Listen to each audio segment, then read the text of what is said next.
Hi guys, welcome to JSN XP. Today in this video, we're gonna see some fun concept of networking straight from Udemy that is about NAT. Without further ado, let's go.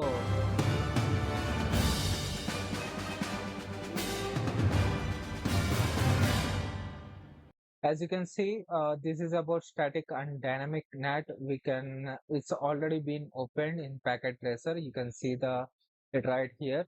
So for the new persons or people who are trying to learn NAT, NAT is a network address translation. What it does is, for example, let's say you all in your organization that is internal when you are trying to access the resource which is outside, for example, like worldwide internet, the Google, you are going beyond your ISP.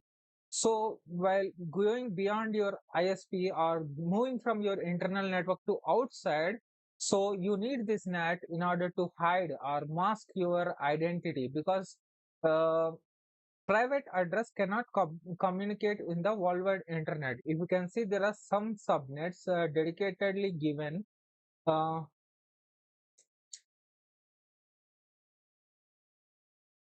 Uh, we can see some subnets which are dedicatedly given for the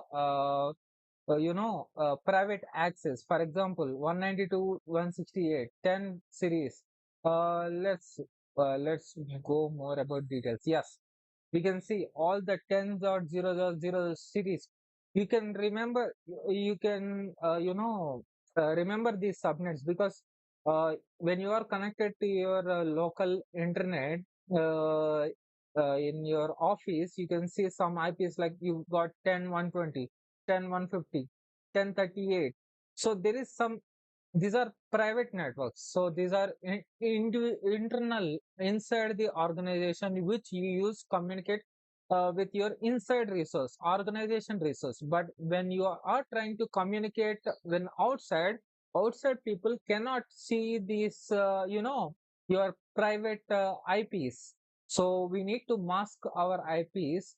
Um, that will be done by our routers. So this is about NAT. And there is one more thing called PAT. PAT is nothing but it's a dynamic version of NAT. In NAT, we used to hide the IPs, but in PAT we can also hide the with port numbers. For example, mm, HTTP uses 80 port. Um, 80 port, the port can be masked to some other port to hide. For example, let me show you. Let me show you. Yes, we can go proceed with the lab and I will show you.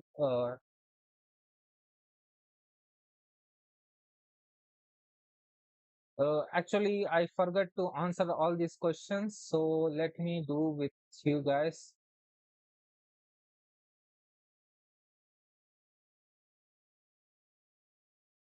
Yep. What is the question, for example? Configure static NAT. Here we are seeing two types of NAT. One is static NAT and dynamic NAT. We are going to configure both things. Uh, Configure static NAT so that inside PCs can access. This PC need to access all these servers, FTP and HTTP server. Dynamic NAT needs to be configured so that internal PCs can access internet services like outside we have cisco.com and facebook.com. Before we proceed anything, it's better you need to understand what are these devices IP address. So let me go ahead and name these IP devices. So this is 10.1.110 and 1.100. That is correct, right? Yeah, I think next all going to be one address higher. So 10 1 1 1 101. These species, I don't think so we need it because netting is done to the server IPs, but still we require 10.1.103. Yep, we are done. We are all good. We're all good. Everything is fine. Yeah. Okay. So let's proceed further. Router. Okay, we need to configure network as follows. Router outside. This is the outside zone. This is inside zone. There is outside PC. So yeah.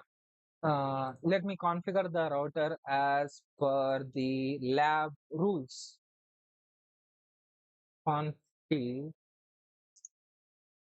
interface gig +/0/1. Let me see the interface. Yes, it's gig 0/1 IP address 8.8.8.100 255 0. No shit. And config key interface gig 0/0/0 IP address 10.1.1.254 255.0. Shutdown enables the interface. You can see the spanning tree is getting formed. As you can see, once spanning tree sets up, understands the topology. Yes, it comes green. Yes, we can verify the IP address we given by show IP interface brief. Uh, I don't think so. This screen is little for you, but let me extend. We need to see the question as well. That's why I set up like this. Okay, we got the name configured. He okay, default route to you need to configure a default route so that the traffic's to be pointing to 8.8.8 because 8.8.8 is like a DNS server. It's where all the IPs of the private, for example, this HTTP and FTP, these DNS names are configured here. Let me go and show you guys. Go to services and then DNS record. You can see all the DNS records. So for the outside networks, for example, Cisco.com website and Facebook.com, we got it right here. And the FTP is tagged to 201. That's why we need to NAT that binding the outside zone DNS URL with the inside IP address. We will do that, but yeah. For now, let us check. Okay, let me add the static route and then check. Okay, default route, which is a static route, config t IP route. So default route means any traffic coming from any subnet mask needs to be routed to 8.8.8 as per the question. But 8. How do I check that? Show IP route or else show IP route static will specifically store the static IP address we configured. Yes, default route is added. Let me show you one thing. Since we are in outside zone, can we see outside PC can communicate with Cisco.com and Facebook.com? Let us open this Cisco.com. A few moments later. A few inches later.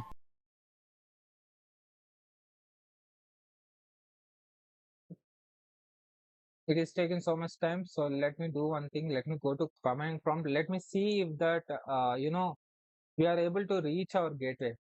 Let me type ipconfig. Yes, my gateway is 8.8.8.100. Yes, I can ping that. Let me ping. I think ping will work, but let's see. 8.9. 8.8.8.9.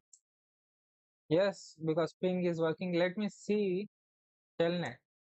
Since website is taking so much time, 8.8.9 using port 80. It is open.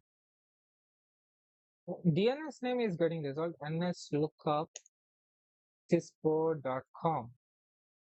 Okay. My Cisco? No, no, my. Oh, I know where I went wrong. It's NS lookup cisco.com. DNS name is also getting resolved. So let me see.